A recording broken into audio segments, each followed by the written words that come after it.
we're going. All right, so we're back now. A little technical delay.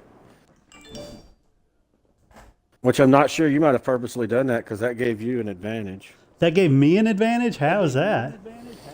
Because I kicked it out of bounds. It just doesn't feel right, does it? Plus, you're giving up yardage.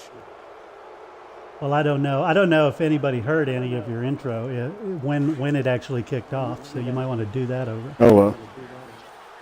Hang on, we'll have to this play. See, you are paying attention. Bumble, are you kidding me? Oh, you got lucky. Anyway, this is Can Chris Beat, a little segment we're going to be doing weekly. Might be more than just once a week, but at least weekly, where we'll kind of play some Madden and possibly eventually move into some other sports games and stuff. And also just kind of talk Texas high school football or basically sports in general, but starting off with Texas high school football. And we're gonna, like I said, we're gonna at least do this weekly here on our Lone Star Gridiron Twitch channel, and we'll try to possibly do it even more. I don't think even we realized how quick and easy it would be to do this. You know, just a quick game and touch on a couple topics that we want to talk about. 2017 for Zeke Elliott. Man, you're not making it easy to get yards, are you? From weeks 10 to 15. He still finished though, Charles, 10th in the league. Oh, we're playing? Hey, I want to give a shout out to B-Rad. I know he's paying attention right now, and he's a good online gamer, sports fan, you name it. And he's averaging that type of yardage. I think Dallas's win numbers go up. And able to pick up the first across midfield. Hey, you got the first down there? Yeah, I usually get a first down. That's pretty much what you can count on. They just handed to the big battering ram there. That's football 101, isn't it? That's bread and butter. Turn around, hand it to the big fella, and let him get forward for a first down. Now we'll see if I can do anything past that. So in 7-on-7 they released the I guess the pools today. So that's kind of cool. The state pools. Yeah. Give him a couple on the carry there. 2nd and 8. I couldn't tell you who's favored or not, though, honestly. Right. We had a really good discussion about that last night or yesterday in our little segment as we were kind of talking about. We didn't really, I wanted to make sure people understood. We think the idea of 7-on-7 is awesome. Mm-hmm. I think the intention is great. It's just how it's been bastardized is where you're starting to already see problems. What is this, 15 years or so in the making of the 7-on-7 type thing? I think it's closer to 18, but yeah. But we're basically already at the apex where basketball was 20 years ago of AAU, where do they want to do with what 7-on-7 is supposed to be? And some people say that it should be completely considered a UIL-sanctioned sport, UIL trophies and all that. I don't know how that would help. I'm more worried about the select teams, that kind of stuff. Yeah, so here's a flaw with your plan. What, have you punting? No. If you start with me playing the Browns, and that's the best chance I have of winning, I think it should go the opposite direction because right. If I can't beat them, we'll start that tomorrow. Well, the whole thing is, we talked about it, and I kind of went back and forth. It's not about we're playing until you beat somebody. You're going to play every team, and then we're just going to say, okay, this is who you could beat, who you couldn't beat. So it really doesn't matter what order you take them in. It's not a chance. It's not like a Nintendo game where you're doing boss battles and you've got to win to level up or anything. It's just you're playing every team while we do this segment. No, but what I was saying was you build suspense if there's it gets a little he gets whooped as it gets easier. Well, he might win, but if I just get destroyed by the worst team, there's no suspense anymore. Yeah, but you can also say that by the time you play the best team, you'll have improved. Because I can already tell, we played, 4 games, and I can already see a difference in how you're playing compared to like the first couple of games? Well, I don't know. This is the worst start out of all 4 games. And that's what we just got on that play. As a primary receiver, not always just a check down, not always a safety valve. Sometimes they just get it to them right away because they have the matchup advantage. Heck of a move and then brought down near the Crowell, very underrated back in the NFL. Good pickup on first down. Partner, I think from our experience together, Yeah, this feels like a long game already. if I'm going to run the football on first down, I've got to You give up too easy. You should understand that Madden will always bounce things in your favor. I'm just saying, it feels like a long game. I've not given up. It just doesn't feel good. See, to me, I feel like I'm having put a lot of because of the offense I'm having to play with. I feel like I'm having to work the hardest I've had to move the ball. Well, every other game I scored on the opening drive. This one I just got shut down. And it was so far that I punted. Because normally I wouldn't have punted, but it was 4th and 24. Yeah, those sacks, man, those third down sacks in real life, but those third down sacks in Madden are just killer. Well, and that's because you took out my one go-to third down play. And I saw you switch to the player, the only one that could have stopped me. If you hadn't have switched, I'd have got a first down. But see, that's my advantage of playing against the same team every time. It's a team I already used. Oh, yeah. So I already know their playbook. And you're more than welcome to change the playbooks if you want. You don't have to play with the playbook of the Cowboys. Right. Well, it's funny because I played 2017 all the time. That was the only one I really ever played. And and I thought I learned it pretty well. But the playbook on 2018 is quite a bit different. I still have yet to find my go-to plays that I used in 2017. Yeah, and sometimes it's truly changing, and sometimes I just change up the names. Well, that's it. I think they just change where they're stored because I'm sitting here, like I said, this is my 4th game now of playing 2018, and I have not found my plays yet. On 3rd and 1, here's Kaiser. And he's going to go down just outside of the 5, right around the 6-yard line. David Irving. So you were talking yesterday a little bit about the 7-on-7 stuff. I've never actually been.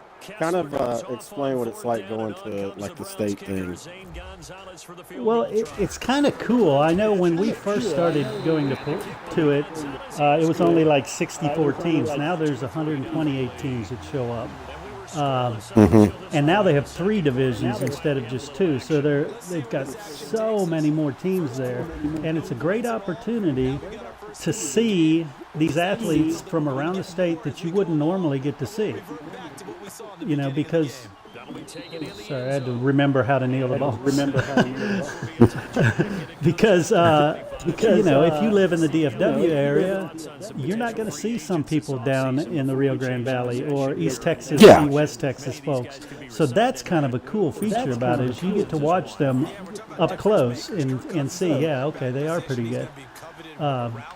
Now, coaches aren't officially involved, the school coaches, but and every single team almost in the end zone, 10 yards behind the end zone, the coach is sitting there. And so it's another opportunity for folks like us to just go chat with coaches from around the state, too. So, for that reason, it's probably the main reason I would go to it.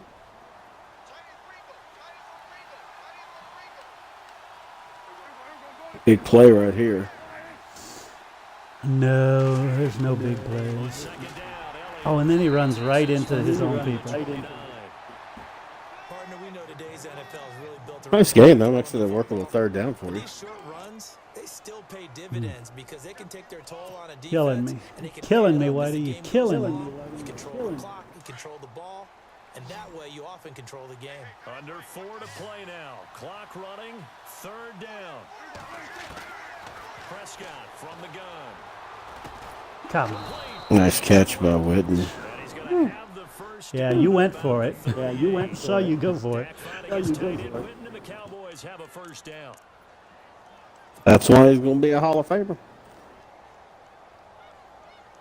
Oh no, don't dance. Please don't dance. Do you think Witten is a first ballot Hall of Famer? Oh, I think so. You know, and I'm sure some of that is my bias, but you know, even without that, I don't see how he couldn't be. Just, you know, you look at the number of catches, the number of TD catches, his longevity, his consistency. You just, I don't know. I don't see how you could argue against him.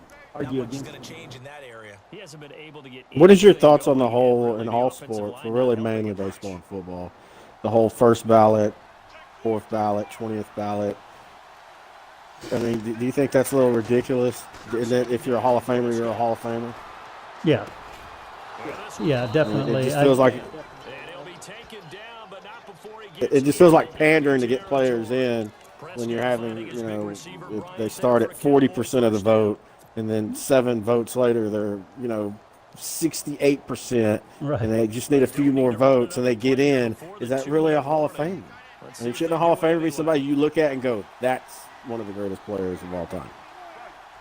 Yeah, I just, like I said, I don't really care. You know, if they're in the Hall of Fame, to me, they're in the Hall of Fame. So, oh, crap, 2-minute warning. See, I don't ever pay attention to the clock when I'm playing online. Has to do that. Yeah.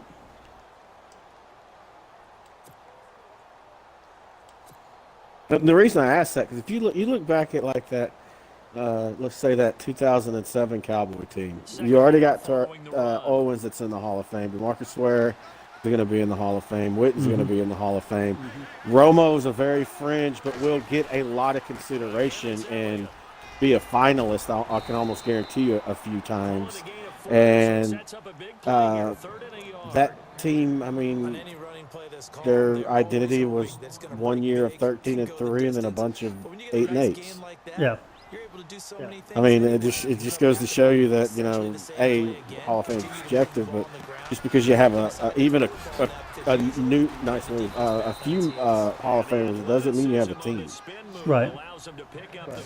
Well, and we kind of touched on a kind of peripheral subject yesterday about how teams can go up and down so quickly now because of free agency. You know, so there's no perennial powerhouses anymore, unless you say, except for New England. New England, yeah, exactly. Unless Well, you could talk say about New the England, cheaters, yeah. New England, and then you got. I think you could say Pittsburgh and Green Bay have been sustained over the last 10 years. They might have had a season here or there where they were out of the playoffs, but they've been sustained. The Saints were sustained, and they went to like a 3-year, looked like they were done period, and then they came back out of nowhere last year, so they're kind of confusing. But yeah, you're right. But go back in what we're talking about, the good old days. It wasn't like there was a lot of teams at the top. There was only, like in the NFC in the 70s, it was basically the Cowboys, the Vikings, and the Rams. That was it. Yeah. Everybody else was, fighting for fourth place. And so, I think at the end of the day, no matter what system you use, the cream rises to the top, so to speak. They've been good, 3 for 4 thus far. This is third Yeah, and 8. I can see that argument. Out of the gun, here's Prescott. Throw right Ooh, side, complete nice to Yeah, catch. that was almost a pick six. but it brings up fourth. And now a timeout called defensively by the Browns. Really? It's just their first, so they'll have 2 Why'd you call the remaining here timeout? Why'd you before call we the get to timeout? halftime.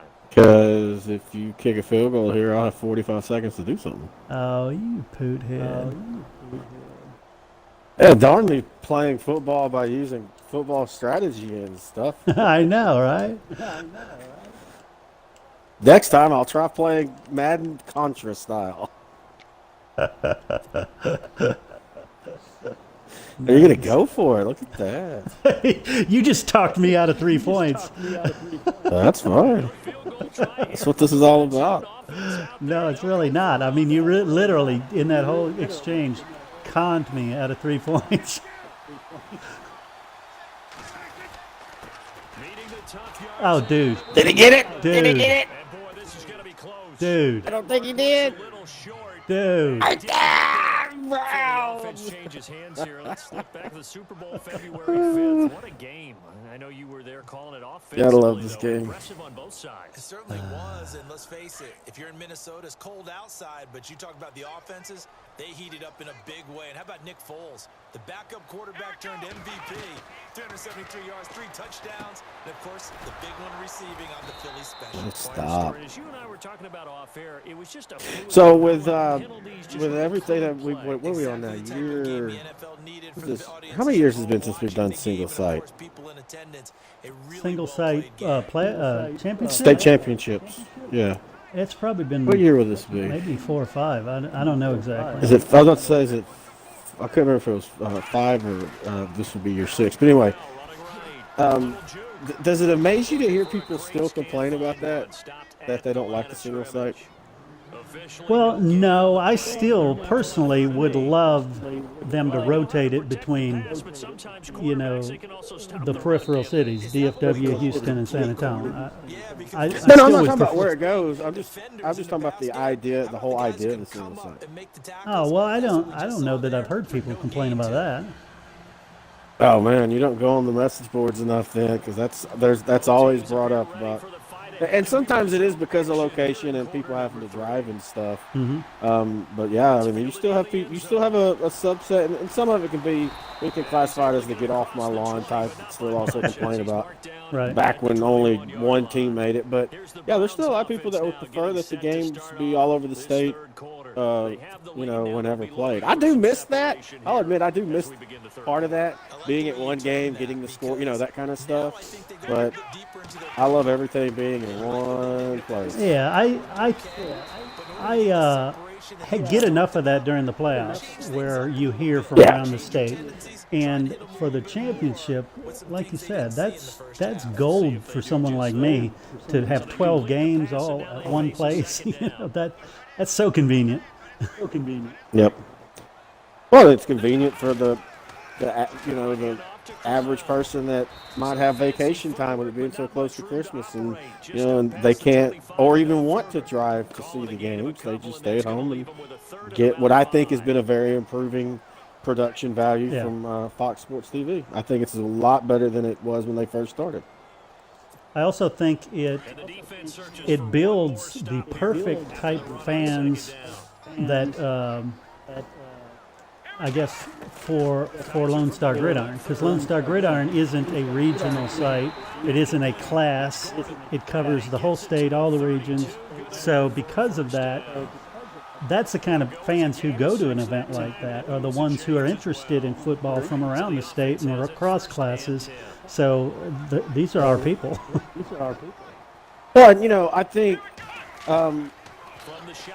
part of it, of course, is whether you're a Cowboy fan or a Jerry Jones fan, Cowboy Stadium, AT&T Stadium, is a premier place to hold anything, and that is including the state championship game. So that's always going to be a plus for them. I think what also is a bigger plus, and my Houston fan base will get mad when I say this, it's not a knock at all. Mm-hmm. I think it's just how it works geographically, but I think there's more third-party high school football fans in the North Texas area than there probably is in the rest of the state. And it's more accessible. I want to argue with you there. That's fine. That's fine. I don't necessarily agree that there are more there. What I think is that they are less likely to travel is the difference, because they're like, if it's here, I'll go. If not, I'm not picking up and going. And so that's why I think the difference in attendance is mainly is Dallas folks don't travel. They don't care to travel. I'm not talking, okay, I'm not, again, I specifically said North Texas. I'm not talking about Dallas-Fort Worth. Right. The city of Dallas-Fort Worth is a lot like the city of Houston. You would think, you go look at certain teams, and it looks like Friday Night Lights. You go look at the majority of Dallas-Fort Worth teams, and I'm not talking about just bad ones. I'm talking about some really good ones, and it's half attendance. I'm talking about North Texas, the whole area of that's considered North Texas. I think there's as far as just third party. I want to go see high school football.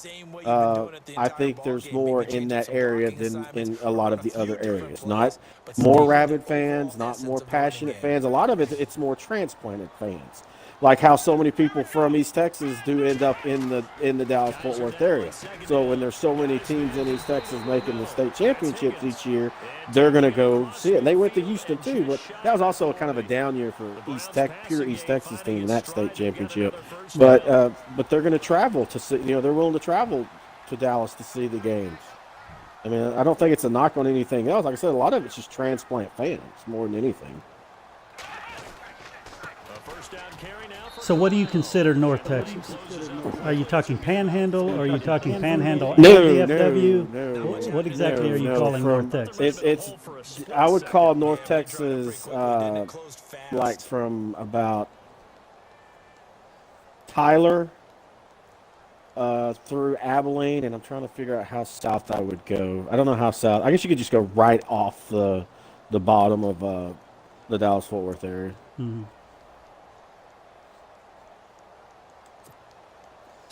That's a whole other conversation in itself. And Yeah. talking Texas is what people consider themselves, regions. Oh, yeah. That's a talk, actually. I just threw that one. That's a talk that I always love to have. So I always love to hear how people identify themselves inside the state. Because inside the state representation is almost as important as being a Texan. Yeah. Oh, yeah. They're pretty familiar with each other. Well, and that's tough too. When we formed Lone Star Gridiron, at first we were doing things by class, and then we decided, no, let's break it down by region. So we had the question of what the heck are the regions, and I tell you, it's a little confusing at times. There's teams that we have in our Central Texas region, which is our biggest region. It's well north of Waco to south of San Antonio. That's a huge Exactly. region. Yeah. Yeah. Well, are you surprised, as we're talking internet stuff, are you surprised that the regional sites have basically just completely died out, or just become shells of what they used to be as far as pure content and not just a message board? I don't think, not because of their regional, just because of the nature of sports on the internet, because it's been beaten down. It's been, you've got all the newspapers who've gone online, so that was a lot of competition. And the ad dollars online, although aggregate they've gone well up, they're now spread so thin that it's hard to make money as an internet site, whether it's a message board or a WordPress site, or you name it. Well, and you still the perception that everything's internet. It's still hard to get advertisers to go to completely 100% buy into that. Yeah. Well, they don't get it. Yeah. Still. And it's frustrating because we talked a little about it yesterday. When you feel like you have something that's perfect for what a company does, and they say no, not because they can't afford it. I never have a problem if I feel that somebody just can't afford to sponsor. Okay, I get that, but they just don't understand what you're trying to tell them. How you would help them and how they would help you. It always works both ways, but that's always hard. Especially when you're talking to a younger person that knows the internet, but people still believe the traditional advertising buy idea and stuff. Yeah, there are still people who buy an ad in the phone book for some reason. Mm-hmm. And that just blows me away. Oh, good blocking. Oh, look at that. He broke through. Yo. He scored too soon, though. I didn't mean to hit that. Oh, we just got one timeout. That could come in handy. Got plenty of time. Basically, the quarter just started. Yeah. The concentration level may not have been there. I agree with you on that one. And see, this is why I wanted to give you lesser teams from beginning, because even if you lose, if you play close, you're going to at least you're gonna at least be confident. You're gonna start gaining confidence and stuff. Now, I think I would gain confidence if I was able to score against the best team in the league, or was able to stop you on one drive, and then I go, okay, I got a chance. I may be able to win next week. Okay, well tomorrow we'll flip it then. I'll start with We'll flip it, and then I'll go, please, can we play Cleveland again? Once they do the interception and finish off the drive, And that's okay. Now you're going to score in like 3 plays. finish things off. That's the only way I really don't think so. This offense, unless I can get Gordon free. It's a 4-yard pickup. Heck, Dallas is, other than Josh Gordon, Dallas's wide receivers on this game are more athletic than what Cleveland has, and they have Corey Coleman. Players into space with the football in their hands. That's why sometimes you just swing it out to your runner, get him out in the flat, and let him have a chance to make people miss an open field. Kaiser now. I went him and I peeled off of him because I figured, he's not throwing to him. They get 6 on the pickup there as the drive will See, that's the other big thing. I can't trust Deshaun Kaiser to stay in the pocket long enough. He was the worst rated quarterback under pressure last year. Of course, that's why they traded him after 1 year. First down, Kaiser. Oh, man. There's old Corey Coleman. That was a nice little screen. At the 44. I was shadowing him the whole way, and one came across and did a running screen right into me. You've got a drag route on as your primary call. You've got to be really careful as a passer about how far you let your guy go, because he might wander into some tough coverage. On the run, it's Crowell. Stopped him, third down. Not enough there for a first. No gain, as a matter of fact. The animations on any goal line running or short yardage running can be so frustrating because in real life, the running back right there would just simply, as he was being rolled over, stuck the ball over the line and it would have been first down. Oh, I picked the wrong hole. Picked the wrong hole. First down as he's brought down up near midfield. That's why Grant's been divorced twice. There is that extended.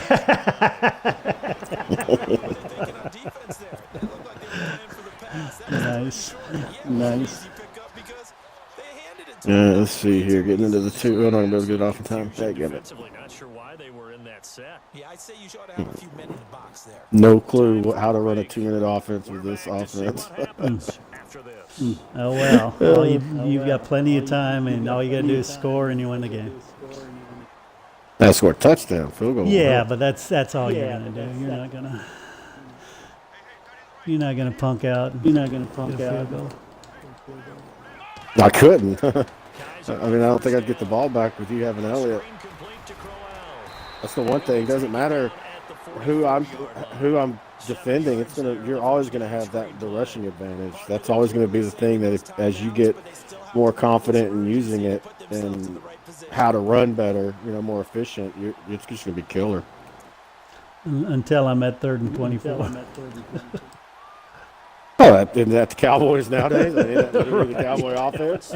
As long as they stay ahead of 3rd and 7, they're okay.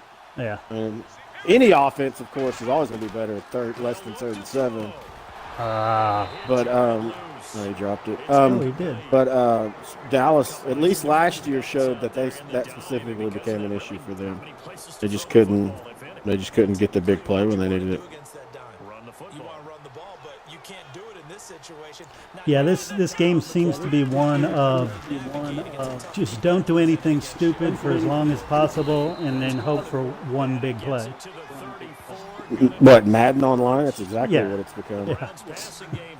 You're either going to play the players that really know what they're doing and they can run a fast break offense, but 90% of players that I've played against, this is how you win. Don't make a mistake. It's basically stay within or be tied or be up one possession and be receiving the ball at halftime. That's literally like the big thing that you're going for. Because then as long as you don't find a way to, have the fumble and interception, you're probably going to get out of there with a win. Inside of a minute to go now, 2 timeouts left, still in pretty good See, shape. like with the issue with this offense I'm having is I don't have a closing play that I feel comfortable running right now with 40-something seconds left. Oh, no. That one timeout actually is going to hurt me. You say I do not need him to bust one open right now. as they'll stop it with just over 40 seconds to go in the game. And the offense So basically, we're going to Plenty. do this at least weekly as we're getting kind of close for the show, unless we can't really go to overtime. But we're going to do this at least weekly. I got a feeling we'll probably do it even more than weekly. Oh, that was a straight rub off. That's complete. And he'll go down here. Yeah, we'll kind of do it as often as we can. Catch there brings up second down. We'll at least have one scheduled a week that Right. you know beforehand. But the other ones, it might be like we've been doing, where we just, we both have an hour in the afternoon real quick, and we'll pop on. Oh, let's see. I have no clue what to run with this team right here. Well, then kneel it. On third down, they have been superb. 5 for 6 I might. at this point. That makes This will be perfect third and sense. 5. I say just take a knee. Be the bigger man. Be the bigger man. Ah! Thank you. Holds on and So it comes down to this one play. Well, I can technically get a first down and call a timeout. It basically comes down to this one play. drive, but bottom line, they're a play away from finishing it off. They rocked him a little bit on this drive, didn't they?